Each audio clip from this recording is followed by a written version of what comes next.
Hey guys, Hello. Shaman. I am Yolanda. Yeah, and we're talking about affair recovery. Yeah, we are. We Such are. such a wonderful the light, topic. The light topic of The affair light recovery. topic, yes. Well, we talked last time about affair recovery kind of being like the process of kintsugi art. So if you didn't catch that video, go and look for it. But today we want to talk specifically to the hurt partner. Yeah, or we call the betrayed partner, the hurt partner. Yeah. Mm-hmm. This is a time it's really confusing. It's a lot of things. Yeah. Yeah. It is a lot of pain. Yeah, and grief, and it feels like your world has just been shattered. Yeah.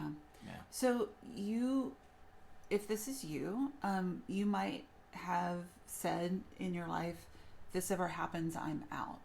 Right. And you might find yourself kind of surprised or maybe even making judgments about yourself that things maybe don't feel as cut and dry now, as black and white as that. And that's understandable. You are shocked, enraged, heartbroken, questioning the future of the relationship. Do you go? Do you stay? Yeah. Did we say grief? Right. And I mean, all of that, all the way to the spectrum of even moments of I feel so close to this person too. That it's as well. So confusing and such a broad spectrum. Right. And all of that in the course of like 20 minutes. All those ups and downs. It's like it is just. Yeah.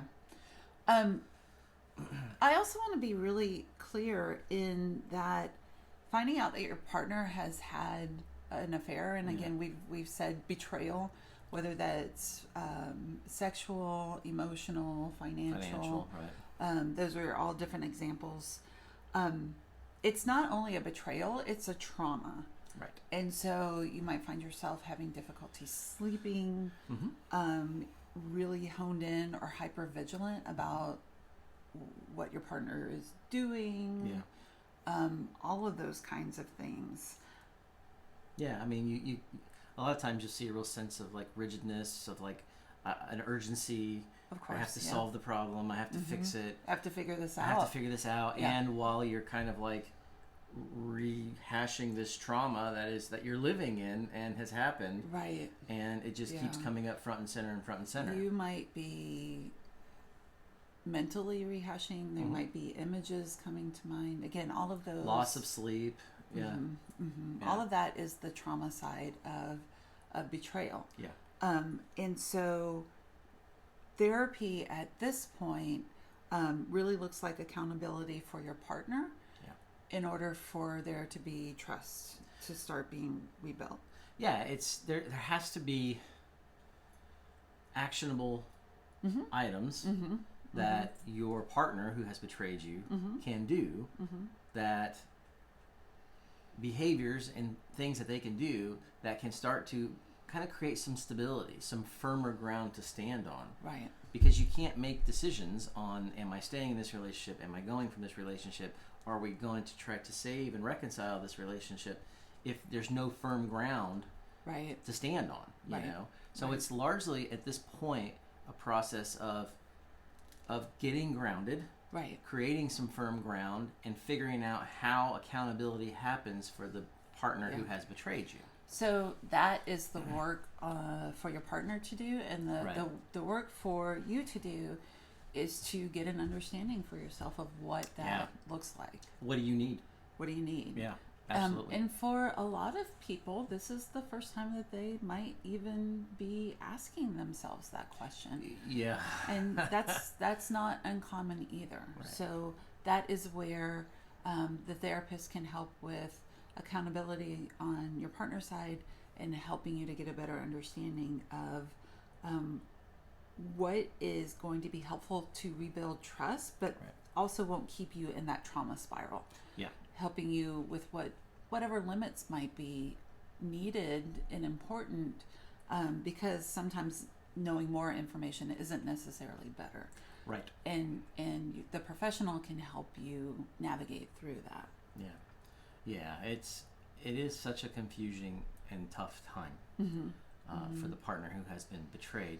Mm-hmm. And in a weird way, sometimes it's almost kind of like it lifts the weight off of the betraying partner, because they're starting to make that turn, right? Possibly. Possibly, yeah, to be like, oh no, this is really what I want.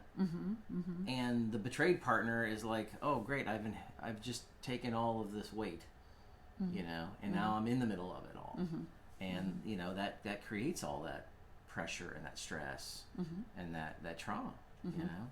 Yeah. And something, as a trauma therapist, something that I really want to make sure we give voice to is that sometimes the affair is so traumatic that you might benefit and find necessary some deeper trauma work. Yeah. So again, if it's ongoing and interrupting your sleep and you're having flashbacks and you're super hypervigilant, that doesn't mean that you're weak or broken. You know, it just means that your brain has embedded this betrayal in that fight, flight, freeze part of the brain. Yeah.